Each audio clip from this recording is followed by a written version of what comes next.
മുകേഷിന് ഭാരിച്ച ഉത്തരവാദിത്തം എന്ന് എനിക്കറിയാം. ഇവിടുത്തെ MLA ആണ്, അതുകൂടെ നമ്മുടെ സംഘാടക കമ്മിറ്റിയുടെ അധ്യക്ഷനാണ് അല്ലേ.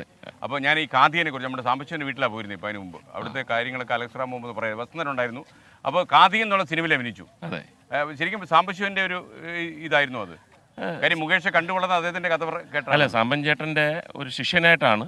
എങ്കിലും ശിഷ്യൻ ആവുമ്പോൾ പല സന്ദർഭങ്ങളിലും ഗുരുവിന്റെ ചേഷ്ടകളും മാനറിസംസും ഒക്കെ വരാൻ സാധ്യതയുണ്ട്. അപ്പം എനിക്ക് ഈ അടുത്ത കാലത്ത് കിട്ടിയ ഏറ്റവും വലിയൊരു കോംപ്ലിമെന്റ് എന്താണെന്ന് ചോദിച്ചു കഴിഞ്ഞാൽ, ജയരാജ് വലിയ ഡയറക്ടറാണല്ലോ. അദ്ദേഹം പറഞ്ഞു ഈ റോൾ എടുക്കാൻ ഇന്ന് ലോകത്ത് ഞാൻ മാത്രമേ ഉള്ളൂ. കാര്യം നമ്മൾ ആ വഴി സഞ്ചരിച്ച് വന്നതുകൊണ്ട്, കഥാപ്രസംഗത്തിന്റെ കാര്യങ്ങൾ അറിയാവുന്നതുകൊണ്ട്. വേറൊരാൾക്ക് കഥാപ്രസംഗത്തിന്റെ കാര്യങ്ങൾ ഇത്രയും ഗഹനമായിട്ട് അറിഞ്ഞുകൂടായിരിക്കും. അല്ല മുകേഷ്, ഞാൻ ആ പടം കണ്ടില്ല. ഈ പ്രേക്ഷകരിൽ പലരും ഇത് കണ്ടു കാണത്തില്ലല്ലോ. കണ്ടവരാസ്വദിക്കട്ടെ. അപ്പോൾ ഞാൻ പറഞ്ഞു, ഈ ഇതിനകത്ത് അവലംബിച്ചിരുന്ന ഒരു ശബ്ദ രീതിയൊക്കെ തന്നെ യഥാർത്ഥത്തിൽ സാമ്പശിവനെ പോലുള്ള ആൾക്കാർ നടത്തിയ ഈ കഥ നടക്കുന്നത് അല്ല. അങ്ങനെ ഒരിക്കലും അല്ല. അങ്ങനെ ആദ്യം തന്നെ തീരുമാനിച്ചു. അപ്പോൾ അത് മിമിക്രി ആയിപ്പോ. അപ്പം എനിക്ക് ഒരു നല്ല മധുരിക്കുന്ന ഒരു ഓർമ്മ എന്താണെന്ന് വെച്ച് കഴിഞ്ഞാൽ, 3 സ്ഥലത്ത് ഈ പ്രായത്തിലുണ്ടോ ഇങ്ങനെയുള്ള ഓർമ്മ? ഉണ്ട്. ഈ പ്രായത്തിലാണ് കൂടുതൽ. അപ്പോൾ 3 സ്ഥലത്ത് ഞാൻ കഥ പറയുന്നതായിട്ട് ഷൂട്ട് ചെയ്തിട്ടുണ്ട്. അപ്പം ജയരാജ് പറഞ്ഞു, അപ്പം സ്ക്രിപ്റ്റൊക്കെ എഴുതി വെച്ചിരുന്നു. അപ്പം ഞാൻ പറഞ്ഞു, ആ സ്ക്രിപ്റ്റ് അല്ല, കഥാപ്രസംഗം എന്ന് പറഞ്ഞാൽ വരണം, ഇങ്ങനെ ഒഴുകണം, എന്നാലേ കഥാപ്രസംഗം ആകത്തുള്ളൂ. അപ്പോൾ അത് സംഭവിച്ചു. ഓക്കെ എന്ന് പറഞ്ഞിട്ട് 3 സ്ഥലത്ത് നമ്മൾ സാമ്പശിവന്റെ കഥ തന്നെ പറഞ്ഞു. അത് കോട്ടയത്തെ ഒരു അമ്പലത്തിൽ പണ്ടത്തെ പോലെ ഇപ്പം നോട്ടീസൊന്നുമില്ല, വാട്സാപ്പിൽ അടിച്ചാൽ മതി. വാട്സാപ്പിൽ അടിച്ചതെന്ന് പറഞ്ഞാൽ മുകേഷിന്റെ കഥാപ്രസംഗം ഉണ്ടായിരിക്കുന്നതാണ്. കംപ്ലീറ്റ് ഫുള്ളായി. ഇയാൾ കഥാപ്രസംഗം തുടങ്ങി. ഷൂട്ടിംഗ് അതൊന്നും അറിഞ്ഞൂടാ. ഷൂട്ടിങ് തുടങ്ങി. ഞാനൊരു 15 മിനിറ്റിന് വേണ്ടിയുള്ള പ്രിപ്പറേഷനേ ഉള്ളൂ. അത്രേ പറ്റൂ. അപ്പം ജയരാജ് വന്ന് ഈ 15 മിനിറ്റ് കഴിഞ്ഞ് വന്ന് കെട്ടിപ്പിടിച്ച് പറഞ്ഞു, ഞാൻ സാമ്പശിവനെ കണ്ടു, എനിക്ക് കട്ട് ചെയ്യാൻ പറ്റുന്നില്ല. അപ്പം മ്യൂസിക്കിന്റെ ആൾക്കാരൊക്കെ പണ്ടത്തെ മ്യൂസീഷ്യൻസാണ്. അവർ പറഞ്ഞ് 2 മിനിറ്റ് മുകേഷ് ആയിരുന്നു, പിന്നെ കാതികനായി എന്ന് പറഞ്ഞു. അപ്പൊ അതിനെക്കാട്ടിയും മധുരിക്കുന്ന ഓർമ്മയെന്ന് പറഞ്ഞു ഞാൻ, ആൾക്കാരെല്ലാവരും കൂടെ വന്നിട്ട് പറഞ്ഞു, എവിടെ പോകുന്നു, ബാക്കി കഥയും കൂടെ പറ, ഞങ്ങൾ കഷ്ടപ്പെട്ട് വന്നു, ബാക്കി 15 മിനിറ്റ് നന്നായിരുന്നു, ഇനി ബാക്കി പറ എന്ന് പറയുന്ന സ്ഥലത്താണ് നമ്മൾക്ക് ഏറ്റവും കൂടുതൽ അഭിമാനം ഉണ്ടാകുന്നത്. പിന്നെ ഈ സംഭാഷണം തുടങ്ങേണ്ടത് ഈ 3-4 ദിവസമായിട്ട് അതിഗംഭീരമായിട്ട് കൊല്ലം ഇങ്ങനെ നിറഞ്ഞു കവിഞ്ഞു പോവുകയാണ്. ആരാണോ എന്നറിഞ്ഞൂടാ, കുറെ കുട്ടികൾ വിശ്വസിച്ചിരിക്കുന്നു. കൊല്ലം എന്ന് പറഞ്ഞപ്പോൾ ഞങ്ങൾ ഭയന്നിരിക്കുമായിരുന്നു. കൊല്ലത്ത് അങ്ങനെയാണ് ഇങ്ങനെയാണെന്നൊക്കെ പറഞ്ഞ് ഇവിടെ വന്നപ്പോഴാണ് മനസ്സിലായത് ഇത്രയും മനോഹരമായ സ്നേഹസമ്പന്നമായ ഒരു സ്ഥലമില്ല എന്ന്. അതിന്റെ നിങ്ങളിപ്പോ രാവിലെ 7 മണി തൊട്ട് ഓരോ കൊല്ലത്തിന്റെ ഓരോരോ സാംസ്കാരിക നായകന്മാരെയും കലാകാരന്മാരെയും കവർ ചെയ്ത് വരികയാണ്. എന്താടാ കൊട്ടാരക്കരയുടെ വീട്ടിൽ പോയെന്ന് ഒരാൾ ചോദിച്ചു. കണ്ടോ, മുരളിച്ചേട്ടൻ കൊട്ടാരക്കര. അതെ, മുരളിയുടെ വീട്ടിൽ പോകാൻ പറ്റില്ല, കുടവട്ടൂർ പോകാൻ പറ്റില്ല. ഇത്രയും കൂടുതൽ കലാപ്രവർത്തകരുള്ള ഒരു ജില്ലയില്ല. കലയുള്ള സ്ഥലത്താണല്ലോ അക്രമം ഇല്ലാത്ത. ഞാനേ മുകേഷ് പണ്ട് കുറച്ച് കൈയടിച്ചിട്ടുണ്ടായിരുന്നു. ഇപ്പൊ അന്ന് സ്മരിക്കാന്ന് വിചാരിച്ചു. മുകേഷ് കേരള സർവകലാശാല യുവജനോത്സവത്തില് മിമിക്രിയിൽ 1ാം സ്ഥാനം നേടി. ശ്രീറാമായിരുന്നു 2ാം സ്ഥാനം. അതിന് കൈയടിച്ചാളാ. എന്റെ കാശ് ഇപ്പൊ തരണം. Okay, ready. ഓക്കെ. അപ്പൊ മുകേഷ്, ഈ കലോത്സവം എങ്ങനെ നടത്തിപ്പ് എങ്ങനെ പോകുന്നു? ഉത്സവ കമ്മിറ്റി ചെയർമാനാണ്. വളരെ ഗംഭീരം. ഉത്സവ കമ്മിറ്റി ചെയർമാനാണ്. കൊല്ലം എന്ന് പറഞ്ഞാൽ തുടങ്ങുന്നതിന് കുറച്ച് ദിവസം മുമ്പൊക്കെ നമ്മൾ എല്ലാവരുടെ ഇങ്ങനെ പറയുകയാണ്, ഇവിടെ ആവേശത്തിന്റെ ആല എന്നൊക്കെ പറയുമ്പോൾ നമുക്ക് ഡൗട്ടുണ്ട് ഉണ്ടാവുമോ. പക്ഷേ ആദ്യത്തെ ദിവസം ബഹുമാനപ്പെട്ട മുഖ്യമന്ത്രി ഉദ്ഘാടനത്തിൽ വന്നപ്പോൾ തന്നെ ഈ വേദി നിറഞ്ഞു കവിഞ്ഞു. അപ്പൊ നമ്മള് ഉടനെ തന്നെ കണ്ടോ, ഞങ്ങൾ പറഞ്ഞത് കണ്ടോ, ഇപ്പോൾ അക്ഷരാർത്ഥത്തിൽ ശരിയായില്ലേ.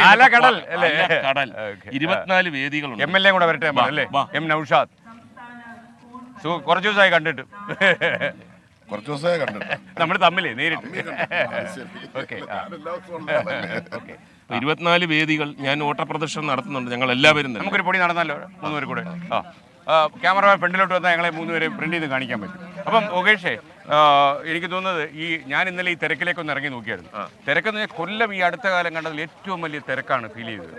പക്ഷേ വളരെ ശാന്തശീലം. വേണമെങ്കിൽ മുട്ടുസ് വെച്ച് കുത്തത്തില്ലെന്നൊക്കെ ചില ആൾക്കാർ എന്നോട് ചോദിച്ചു. പക്ഷേ അങ്ങനെയൊന്നും ആയിരുന്നില്ല എന്നുള്ളതാണ് ഏറ്റവും പ്രധാനപ്പെട്ട കാര്യം. അപ്പോൾ മുകേഷിന് അതിനെക്കുറിച്ച് ജനങ്ങളുടെ ഒരു സഹിഷ്ണുത, അവരുടെ സഹകരണം. അല്ല, നമ്മൾ ആശ്രമ മൈതാനം എന്ന് പറഞ്ഞ് ഡ്രൈവിംഗ് പഠിക്കുന്ന ഒരു സ്ഥലമാണ് പണ്ട് മുതലേ. അതായത് വിജനമാകും, ഇങ്ങനെ കാറൊക്കെ സ്പീഡിൽ ഓടിക്കുന്ന ഇതാണ്. പക്ഷേ ഈ 3 ദിവസമായിട്ട് എനിക്ക് എൻ്റെ കാറിൽ ഇങ്ങനെ ഈ ഒച്ചഴയുന്ന കണക്കല്ലാതെ ആശ്രമം മൈതാനത്തൂടെ പോകാൻ പറ്റുന്നില്ല. അത്രമാത്രം ആളുകൾ ഇങ്ങനെ ഇളകി മറിഞ്ഞു വരികയാണ്. 24 വേദികളുണ്ട്. പല വേദികളിലും ആൾ കുറവാകുമോ എന്ന് ഞാൻ സംശയിച്ചു. പക്ഷേ എല്ലാ വേദികളിലും ഹൗസ്ഫുള്ളാണ്. Okay, thank you Naushad. അപ്പോൾ സന്തോഷം. അപ്പോൾ നിങ്ങൾക്കും ഭാരിച്ച ജോലിയാണെന്നറിയാം. അപ്പോൾ ഈ കലോത്സവം നാളെ അവസാനിക്കും. അപ്പോൾ ഒരുപക്ഷെ നിങ്ങൾക്ക് MLA-മാർക്ക്, പ്രത്യേകിച്ച് കൊല്ലത്തിൻ്റെ MLA-മാർക്കൊക്കെ സന്തോഷം പകരുന്ന ഏറ്റവും വിജയകരമായിട്ടിത് നാളെ സമാപിക്കാൻ പോകുന്നു. അപ്പോൾ മനസ്സിൽ നിർവൃതിയായിരിക്കുമല്ലോ. തീർച്ചയായും. കാരണം ഇവിടെ നേരത്തെ മുകേഷ് പറഞ്ഞതുപോലെ തന്നെ ഇതിന്റെ തുടക്ക സമയത്ത് കൊല്ലത്തുകാരെ സംബന്ധിച്ച് ഇതുപോലുള്ള ഈ കലാപരിപാടികൾക്ക് അല്ലെങ്കിൽ കലോത്സവങ്ങൾക്ക് ആളിനെ കിട്ടില്ല എന്നുള്ളൊരു തോന്നലുണ്ട്. ഒരു വർത്തമാനം അല്ല, ആ ഒരു വർത്തമാനം പുറത്തുണ്ട്. പക്ഷേ ഈ 62ാമത് സ്കൂൾ കലോത്സവത്തോടുകൂടി അത് അവരുടെ എല്ലാം വായടഞ്ഞു. മന്ത്രി ശിവൻകുട്ടി എന്താ പറഞ്ഞത്? അദ്ദേഹം സന്തുഷ്ടനല്ലേ? തീർച്ചയായും. അത് എത്രയോ കഴിഞ്ഞ 25-ാം തീയതി മുതൽ ഇവിടെ ക്യാമ്പ് ചെയ്ത് ഓരോ പ്രവർത്തനങ്ങൾ ഡിറ്റോ ബൈ ഡിറ്റോ എന്ന് നമ്മൾ പറയില്ലേ, സൂക്ഷ്മമായി നിരീക്ഷിച്ച് ഈ സംഘാടന പ്രവർത്തനങ്ങൾക്ക് ഞങ്ങൾക്ക് നേതൃത്വം നൽകിക്കൊണ്ടിരിക്കുകയാണ്. ഇവിടെ ക്യാമ്പ് ചെയ്തുകൊണ്ട് തന്നെയാണ് കൃത്യമായി തുടങ്ങുക.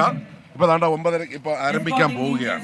ടൈം കീപ്പ് ചെയ്യുന്നുണ്ടല്ലോ? ടൈമെല്ലാം നമ്മൾ കീപ്പ് ചെയ്യുന്നു. പക്ഷെ ഒരു കാര്യം പറയാതിരിക്കാൻ നിവൃത്തിയില്ല, ഈ അപ്പീലുകളുടെ ഒരു പ്രളയം. അപ്പീലാണ് എപ്പോഴെങ്കിലും? ഇല്ല, ഞാൻ കൊടുത്തിട്ടില്ല. നല്ല കാര്യം. നിങ്ങൾ എപ്പോഴെങ്കിലും മത്സരിച്ചിട്ടുണ്ടോ കലോത്സവത്തില്? സ്കൂളിൽ പഠിക്കുമ്പോൾ, ഒരേ കാലം പഠിച്ചവരൊക്കെ കേട്ടോ, സ്കൂളിൽ പഠിക്കുമ്പോൾ മത്സരിച്ചിട്ടുണ്ട്. കലോത്സവ നാടകം മത്സരം. നിങ്ങൾക്ക് പോരാങ്കിൽ ഇദ്ദേഹത്തിന് ഒരു കനഗംഭീരമായ ശബ്ദമുണ്ടല്ലേ? അതെ, നിയമസഭയിൽ ഇദ്ദേഹം വന്നു പറഞ്ഞാൽ തന്നെ എല്ലാവർക്കും ഒരു പുഞ്ചിരിയോട് കൂടിയുള്ള ഒരു സന്തോഷമാണ്. എന്താണ് അതിന്റെ രഹസ്യം? സൂക്ഷിക്കുന്നുണ്ടോ നിങ്ങൾ? അത്യാവശ്യം സൂക്ഷിക്കുന്നുണ്ട്. പക്ഷേ ഇപ്പം നിങ്ങൾ നിയമസഭയിൽ പ്രസംഗിക്കുമ്പോഴും ടെലിവിഷൻ ചർച്ചകളിൽ പങ്കെടുക്കുമ്പോഴൊക്കെ ഞാൻ ശ്രമിച്ചിട്ടുണ്ട്. ഈ കൊല്ലത്തെ കാതീയന്മാരെ ഓർപ്പെടുന്ന ശബ്ദമാണ് അല്ലേ?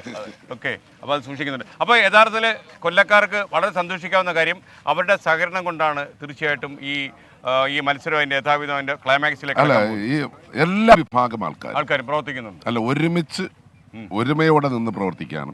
ഇപ്പം ഇവിടെ 20 കമ്മിറ്റികളുണ്ട്, 24 വേദികളും.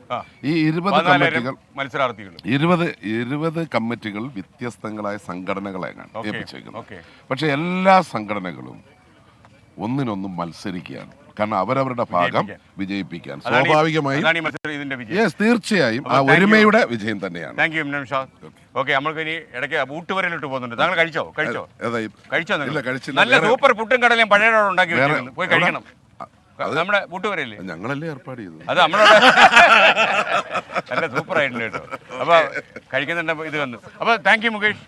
Thank you very much. Okay, അപ്പോൾ ഈ കഥാപ്രസംഗത്തിന്റെ കാര്യം പറഞ്ഞിട്ട് അതിൽ തുടങ്ങാന്ന് പറഞ്ഞിട്ട് ഒരു വാക്ക് പറഞ്ഞില്ല. അപ്പൊ കഥാപ്രസംഗം നമ്മൾ ആൾക്കാരെല്ലാവരും അറിയാൻ വേണ്ടിയുള്ള ഒരു കാര്യമാണ്. കൊല്ലത്ത് കലാകാരന്മാരെ പറ്റി പറഞ്ഞു. നാടകം, കഥകളി, കഥാപ്രസംഗം, നൃത്തം, എല്ലാ മേഖലകളിലും ഏറ്റവും വലിയ ആൾക്കാരെ സംഭാവന ചെയ്തതാണ് കൊല്ലം. അപ്പൊ ഞാൻ വളരെ വർഷങ്ങൾക്ക് മുമ്പ് അത് വെച്ച് തുടങ്ങണമെന്ന് വിചാരിച്ചു. അതുകൊണ്ടാണ് വേറെ വിചാരിക്കുന്നത്. അപ്പോൾ വസന്തൻ സംസാരിച്ചു. സാംബശിവന്റെ വീട്ടിൽ നിന്ന് പറയുമ്പോൾ അദ്ദേഹത്തെ പറ്റി ഒരു ചെറിയൊരു ഓർമ്മ. ഞാൻ വളരെ വർഷങ്ങൾക്ക് മുമ്പ് ഞാൻ കോളേജിൽ പഠിച്ചുകൊണ്ടിരുന്ന സമയത്ത് ബെൻസി കൗൾ എന്ന് പറഞ്ഞിട്ടൊരു നാടക സംവിധായകൻ, അമുൽ പലേക്കറൊക്കെ വെച്ച് നാടകം എടുക്കുന്ന ആളാണ്. അദ്ദേഹം കൊല്ലത്തെത്തിയിട്ട് KPAC, കാളിദാസ കലാകേന്ദ്രം എല്ലാം കാണണമെന്ന് പറഞ്ഞു.